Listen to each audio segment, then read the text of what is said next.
ৰাইজে কয় মানে সেনেকুৱা বিফল মানে নাই, অসমৰ ভিতৰত নাই, একদম বিফল, একেবাৰে বিফল। ৰাইজে কৈ আছে, মোক নালাগে, এওঁলোকক সুধিব, তেওঁৰ ঘৰটো সন্মুখত হয় না, এই ৰাইজখিনি সুধিবচোন। ৰচিদ মণ্ডল বিফল বিধায়ক, বিফল বিধায়ক। তেওঁ জেই আছিলে, সেই সময়ত AGP কৰিছিলে, আপোনালোকে নিশ্চয় জানে। AGP কৰি চাকৰিৰ ৰিজাইন দি পেলাই ডাইৰেক্ট কংগ্ৰেছত আহিলে। তেওঁ 96ৰ পৰা মোটামুটি 2006লৈ 10 বছৰ AGPক জীয়াই ৰাখিছে গোৱালপাৰাত। যিমান ফাইনেন্স চব কৰিছে, তেওঁকে সুধিব সঁচানে মিছা। তেওঁ হঠাৎ কংগ্ৰেছ দলৰ টিকেটটো লৈ বিধায়ক হ'ল। থাকিলেও বিধায়ক থাকিলে, মাইনৰিটি ডিপাৰ্টমেণ্টৰ চেয়াৰমেন থাকিলে, গোটেই অসমৰ মাইনৰিটিৰ কাৰণে কি কৰিলে তেওঁ হিচাপ দিয়ক। মাইনৰিটি ডিপাৰ্টমেণ্টৰ টকাবিলাক কি কৰিলে হিচাপটো দিয়ক। আকৌ টিকেট দিলে, MLA হ'ব নোৱাৰিলে, আকৌ পাৱাৰত ৰাখিলে। এনেকুৱা কৰি 15 বছৰ কংগ্ৰেছ চৰকাৰ থকাৰ পিছতো তেওঁ পাৱাৰত থাকিলে। তাৰ পিছতে দুবাৰকৈ কংগ্ৰেছে বিধায়ক বনালে। যোৱা MP ইলেকশ্যনত কি কৰিলে আপোনালোকে সকলোৱে জ্ঞাত, যোৱা পঞ্চায়তত কি কৰিলে আপোনালোকে সকলোৱে জ্ঞাত। কংগ্ৰেছৰ লগত গাদ্দাৰী কৰাটো ভাল হোৱা নাই। 4বাৰকৈ দলে চকজ কৰিছে, আপোনালোকে গম পায়। ভেক্টৰটো মই নাভাবোঁ।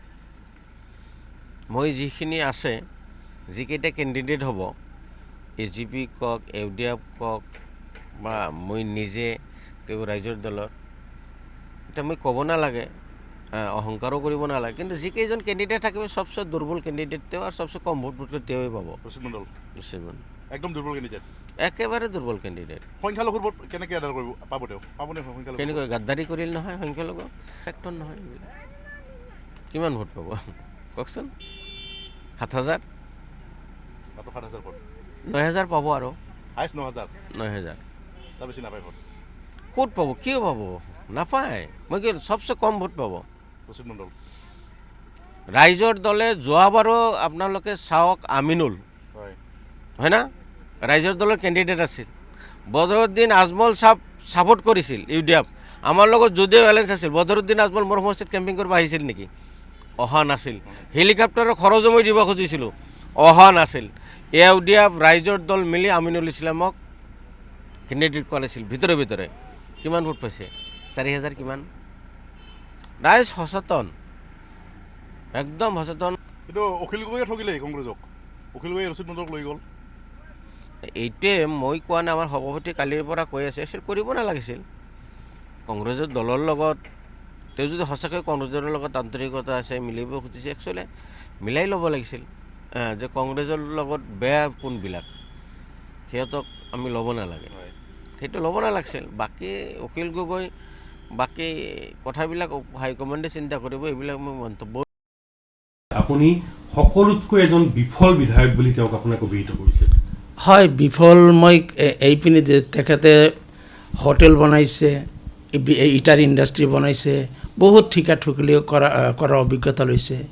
মই তেখেতে বহুত মাটিও কিনিছে।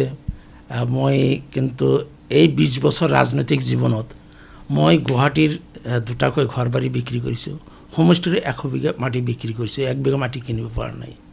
মই এটা ইটাৰ ভাটাও কৰিব পৰা নাই, এটা হোটেলো কৰিব পৰা নাই, এটা বিল্ডিঙো বনাব পৰা নাই।